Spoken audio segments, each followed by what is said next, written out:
Fijaros que hay tres dimensiones del ser humano, al menos tres que conozcamos. Una dimensión es nuestro núcleo, nuestra esencia, lo que somos, de dónde venimos y a dónde vamos. Esa esencia es pura conciencia y puro amor. No el amor que da para recibir, sino el amor que da porque solo sabe dar de forma incondicional. Esa esencia es lo que nos une a todos los demás y es nuestra gran esperanza, porque ninguno de los que estamos aquí, ni solos ni juntos, a través de nuestra mente podemos resolver los problemas del mundo. Sí puede el amor hacerlo a través nuestro. Fijaros qué esperanza más hermosa hay. Cuando estamos todos aquí y todos somos en esencia amor. Ahora bien, si eso es así, si somos en esencia amor, ¿por qué nos hemos distanciado tanto de lo que somos? Imaginaos esos preciosos diamantes que están cubiertos por piedra, una piedra tosca, y solo cuando la rompes ves el diamante. Porque hay dos estructuras, dos espacios que rodean la esencia de lo que somos, de los que ya hablaba el grandísimo Rumi. Rumi decía que la clave no es tanto encontrar el amor como encontrar las barreras que nos impiden que él brille en nosotros. Esas dos estructuras, la primera es lo que tememos ser. Los que estamos aquí sentados, tememos no ser suficientemente buenos, no ser suficientemente inteligentes, no ser suficientemente amables, no merecer ser queridos. ¿Y sabéis lo que nos pasa a los seres humanos cuando nos sentimos tan perdidos, tan solos, tan confusos y tan poca cosa? Que de manera natural nuestro cerebro y nuestro cuerpo hace que nos coloquemos en un modo de pura supervivencia, porque nos sentimos en peligro. Y cuando uno coge un escudo para protegerse, qué raro es que no llame también a una espada. Esta es la famosa sombra, aquello que tememos ser, que no queremos reconocer, que no queremos aceptar. ¿Cómo va a haber paz en el mundo si dentro estamos todos tan divididos? Mas encima de esa parte, encima de esa dimensión hay otra, que es lo que pretendemos ser, para cubrir esa sensación que nos hace vernos tan frágiles y vulnerables. Pretendemos ser perfectos, pretendemos no mostrar ninguna fisura, poderlo controlar todo. Y tras esto, lo único que hay es una tremenda arrogancia, una tremenda vanidad y una increíble autosuficiencia. Ahora bien, uno puede pensar que si el pretender ser está muy condicionado por la cultura, por reglas que hemos aprendido de pequeñitos, la clave es desafiar, romper cualquier regla existente, echar la culpa a mis padres, a mis abuelos, a mi sociedad o al mundo que me condicionó para ser esclavo en lugar de libre. O a lo mejor puedo rechazar partes de mí, esos exabruptos de ira, esos ataques de pereza, e intentar de alguna manera doblegar, dominar eso de mí que no me gusta. La experiencia que tengo es que no funciona. De la misma manera que no podemos sacar, por más que tiremos, la oscuridad de una habitación, porque la única manera de eliminar esa oscuridad es llevar luz. La clave, desde mi punto de vista, no es atacar o intentar dominar la parte que no nos gusta, intentar romper las reglas que hacen nuestra existencia tan rígida, sino alimentar la dimensión del espíritu. Porque si alimentamos la dimensión del espíritu, empezará a surgir, a brillar la luz que de forma natural tenemos. En una ocasión tuve la enorme fortuna de ser enseñado por una profesora de los indios navajos. Esta mujer, que había sufrido mucho en la vida por una serie de temas, y que irradiaba tanta calma y tanta paz, me contó la clave de la filosofía de los pueblos navajos. Una preciosa historia es la clave de su vida. Y la historia es muy sencilla, dice: dentro de mí hay una enorme batalla. Por un lado está el águila majestuosa, todas las acciones del águila están llenas de verdad, de bondad y de belleza. El águila que vive en mí vuela por encima de las nubes, y aunque a veces baja a los valles, siempre deposita sus huevos en las cimas de las altas montañas. Pero dentro de mí también vive un terrible lobo. Él representa lo peor que hay en mí. Se sustenta sobre mis propias caídas diciendo que él también es parte de mí. ¿Quién ganará esta gran batalla? Aquel a quien yo cada día alimente. No es un tema de atacar más lo que no nos gusta de nosotros o lo que no nos gusta de la sociedad. Es un tema de nutrir, de alimentar esa dimensión del espíritu, porque sin ella el ser humano no puede resolver los problemas que ha creado desde la mente. Ya lo dijo Albert Einstein: ningún problema importante puede ser resuelto desde el mismo nivel del que surgió. Ha surgido de la mente dividida. Lo único que puede unir la mente es el espíritu. Pero el ego, que no es ni bueno ni malo, sabe que cuando la parte en la que hemos sido condicionados se une a la parte que rechazamos, el ego desaparece. Y entonces nos hemos integrado. Y me gustaría deciros una cosa, que a veces intentamos buscar ese universo a base de la reflexión más profunda, que intentamos conocer, saber, o que a veces buscamos eso en nuestro interior pensando que si cavamos mucho, al final saldrá. Recuerdo unas preciosas frases de San Francisco de Asís. Busqué a Dios a base de estudiar, a base de rezar, y no le encontré.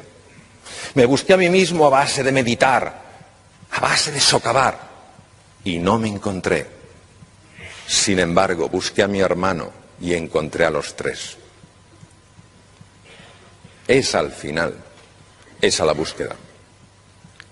Ahora bien, fijaros, la clave no es saber si podemos hacer algo. La clave es dar un paso adelante, aunque no sepamos lo que hacer, porque en el momento en el que demos un paso adelante, lo que podemos hacer nos será revelado. Muchas gracias.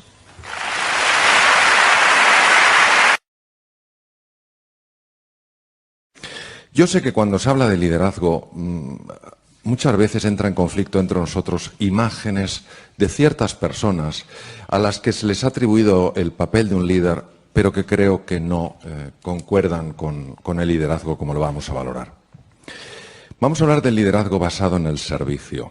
No de aquel que manda, sino de aquel que sirve. No de aquel que dice exactamente lo que hay que hacer, sino que inspira para que otras personas descubran lo que es posible hacer.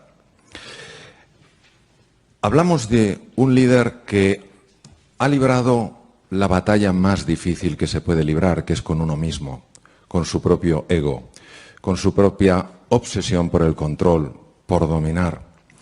Recordemos que Nietzsche, este filósofo que ha tenido tantísimo impacto, decía que el ser humano, el hombre, es voluntad de poder. No decía que tiene, sino que es. Independientemente de la visión que este filósofo tuviera, no cabe duda que esta ansia de poder, esta ansia de dominar, de manipular, está presente en algunos de los rincones más oscuros del ser humano. Por otra parte, a veces se confunde el líder con la posición, y no es la posición la que hace el líder, es el líder el que hace la posición. Esta obsesión por el estatus, por el reconocimiento, por la valoración, por ser el que más sabe, el que tiene la última palabra, mata la cooperación, destruye la armonía y lo último que hace es favorecer que las personas afloren su mejor versión. Y finalmente está esta imagen del líder popular. Vamos a ver. Don Alfonso habla mucho y para mí con enorme acierto de los valores. A veces dar la cara por los valores no es popular.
Un líder que quiera ganar un concurso de popularidad nunca defenderá los valores, por tanto no es un líder. Había un chico adolescente que estaba ingresado, estaba muy grave, muy enfermo. Tenía una sepsis o septicemia, es una infección de la sangre por bacterias, virus. ¿Cuál es el problema de la sepsis? Que una vez una bacteria o un virus ha localizado los vasos sanguíneos, ten en cuenta que tenemos más de 40.000 kilómetros de vasos sanguíneos, es más que el perímetro de la Tierra, es espectacular. Una vez que las bacterias han encontrado esa avenida de tantos carriles, van a todos los órganos y empiezan a hacer de las suyas.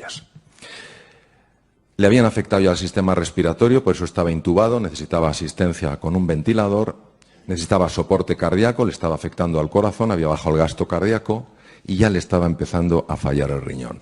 Cuando 3 órganos fallan, la posibilidad de que ese enfermo fallezca sube exponencialmente. ¿Qué estaba causando este problema? ¿Cuál era el origen de la sepsis? Cuando un enfermo empieza con fiebre, tiritona, cuando se sospecha una infección, se hace un hemocultivo, se saca sangre y se espera, se tiene la ilusión de pillar a la bacteria que esté originando el problema. Porque si no hay que utilizar lo que se llama antibióticos de amplio espectro, es decir, mandar bombas intentando que se carguen pues todo lo que pueda haber por ahí, pero carecen de la especificidad, de la concreción de saber exactamente la bacteria y qué la destruye. Tuvieron mucha fortuna porque en el hemocultivo, en uno de los hemocultivos, hacen varios hemocultivos siempre, en uno de los hemocultivos engancharon la bacteria. Es una borrelia, es una bacteria muy agresiva. Animados ante este descubrimiento empezaron a ponerle el antibiótico específico, pero ¿sabéis el problema? El chico parecía que mejoraba y de repente empeoraba. Mejoraba y empeoraba. ¿Sabéis por qué? Porque no habían encontrado el foco infeccioso que seguía mandando bacterias a la sangre.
Es difícil describir la tecnología del hospital en el que estuve, pero algunos de los principales inventos en medicina últimos se habían hecho en su hospital. Le habían hecho de todo, no encontraban el origen.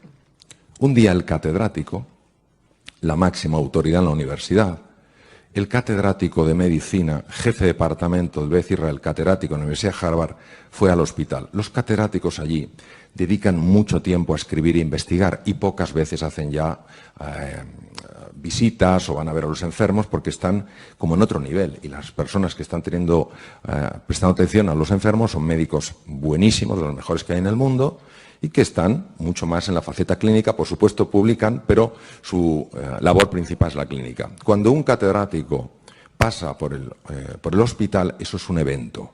Y en ese evento, pues intenta apuntarse todo el que puede. Hoy sabemos que hablan dos personas extraordinarias, que las tenemos aquí, y os apuntáis un montón de personas porque os apetece oírlas. Bien. El catedrático pasó por la unidad de cuidados intensivos y le informaron de la situación del chico.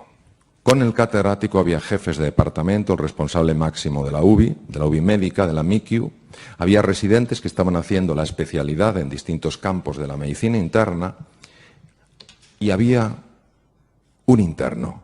El interno, para los que trabajáis en empresas, sería equiparable a un becario. Es decir, alguien que acaba de acabar la carrera y empieza ahí diciendo, a ver qué aprendo. El interno a Estados Unidos pasa un año y después de ese año intenta entrar en uno de los programas buenos de residencia, hacerse cardiólogo, cirujano torácico, lo que sea. El catedrático pregunta por el chico y le dicen que están muy preocupados porque ya no saben qué hacer, no localizan el origen de la infección por borrelias, está fallando el riñón y temen lo peor. Y en ese momento...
El becario, el último mono de a bordo, para que nos entendamos, de manera espontánea lanza una pregunta. ¿Alguien le ha mirado detrás de las orejas?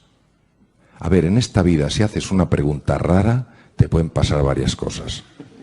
La primera, que nadie te oye. No sabes cómo, pero nadie te ha oído. No importa que grites. La segunda es que te oyen y te miran raro.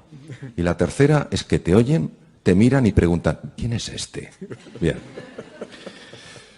Quiero que entendáis de lo que estamos hablando. Estamos hablando de un catedrático de medicina interna de la Universidad de Harvard, reconocido en el mundo entero por sus libros, sus publicaciones, por su trayectoria, y un chico que acaba de terminar la universidad. Es decir, David y Goliat. ¿Qué es lo que sucede normalmente?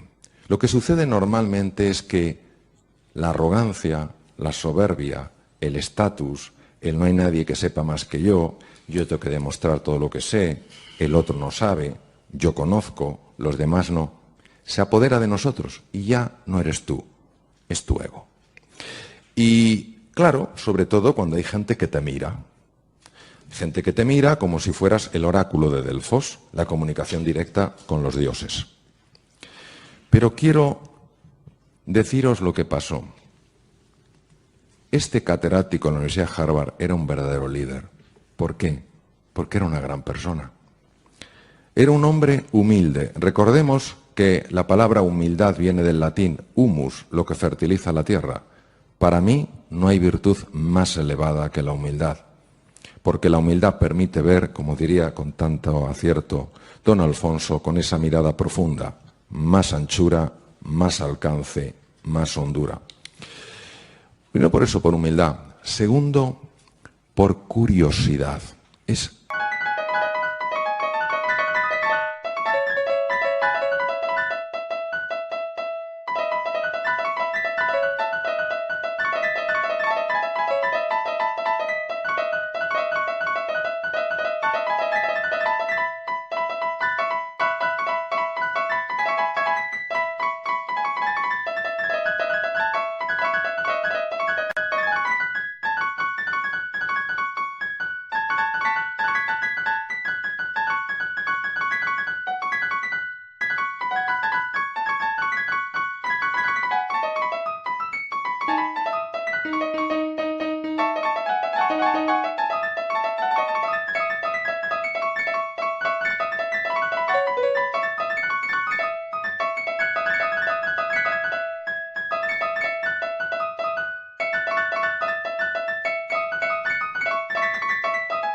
sorprendente a veces nuestro refranero: la curiosidad mató al gato.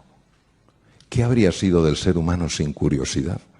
Si cuando vio el fuego, probablemente porque un rayo chocó o golpeó unos leños, y si no se hubiera quemado, si no se hubiera acercado, ¿qué sería del ser humano?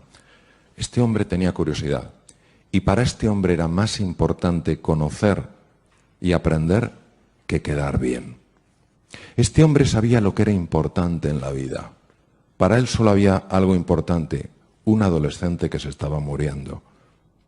Lo más importante no era su estatus, lo más importante no era controlar quién es, por qué habla, no tiene derecho, no le he preguntado. Y entonces, ante la pregunta, se quedó sorprendido y la transmitió al equipo. ¿Alguien le ha mirado detrás de las orejas? Imaginaros la cara de la gente. Pues no. Dijo, pues mirarle. Detrás de la oreja izquierda apareció una garrapata. Estaba matando a este chico. Las garrapatas en Estados Unidos transmiten en algunos sitios enfermedades sumamente graves. Pues hay que tener mucho cuidado. Cuando vas a unos bosques en Estados Unidos pone warning ticks, cuidado garrapatas, porque una garrapata, aquí donde la veis, puede vivir hasta 40 años. Tiene entre las patas delanteras un órgano que se llama órgano de Heller, y con el órgano de Heller ella detecta el olor de ácido butírico de un mamífero o el calor y salta. Y entonces inyecta un anestésico para que no la aplasten, perfora, mete la cabeza y las patas delanteras. Por eso, aunque alguien le limpien, le laven en un hospital con esponja, no se te va la garrapata. El catedrático fue, además, capaz de reconocer, porque si el catedrático no hubiera querido, este caso jamás se habría publicado. Entonces, sencillamente lo que os quiero transmitir es lo siguiente. El liderazgo no es una posición, es una forma de ser y de estar en la vida. El liderazgo es inspirar a otras personas para que crean en sí mismos, en sí mismas y desplieguen su potencial. Decía el gran filósofo Emerson que la mayor desgracia de un ser humano es no encontrarse a alguien que le ayude a lograr lo que es capaz de lograr. Un líder mueve desde su ejemplo, no desde su palabra. El liderazgo es siempre visual. El liderazgo inspira porque mueve algo en tu interior. El liderazgo está basado en valores. ¿Por qué? Porque cuando todo es niebla, cuando hay confusión, cuando no se ve nada, el líder, la líder, tienen claro hacia dónde tienen que ir. Yo realmente tengo más ilusión de escuchar vuestras preguntas que de seguir a lo mejor comentando cosas. Lo que sí que me gustaría es marcar esa diferencia.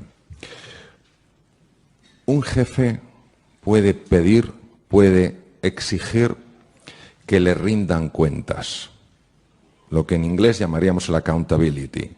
Rindes cuentas, y si no rindes cuentas, no haces tu trabajo, ya veremos lo que hago contigo. Pero un líder hace algo mucho más potente. No solo las personas rinden cuentas de lo que se espera de ellos, las personas dan en base a lo que se espera de ellos.